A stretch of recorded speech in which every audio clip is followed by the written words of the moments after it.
My name is Kayla Reed. I'm from Murfreesboro, Tennessee. I'm majoring in accounting and working on my master's in data analytics.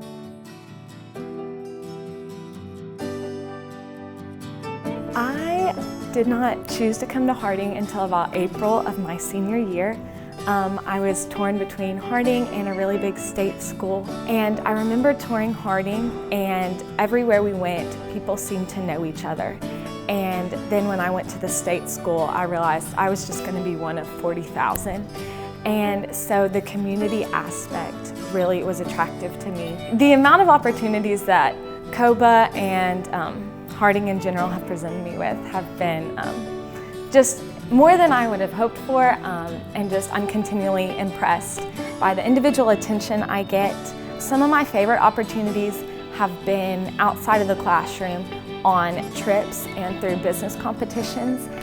So we had the opportunity to create our own business and develop a business plan and then go present that at the state level to a group of investors. To be able to just have those connections now and to talk about that experience in job interviews has been absolutely huge. Dr. Brown reached out to me before I even stepped foot on Harding's campus as a student, and that just kind of set things in motion. I was like, this teacher has not met me, has not shook my hand, and already wants to invest in me. When we were preparing our business plan, which he actually encouraged us to do and kind of brought the opportunity, he came up on a Saturday, ordered us pizza, spent about 7 hours up here, something he didn't have to do, and so that just meant a lot.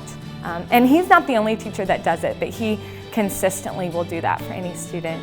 And when I go home and talk to my friends, they can't relate. Friends from other schools, their teachers don't know their names, but Dr. Brown has met my grandparents.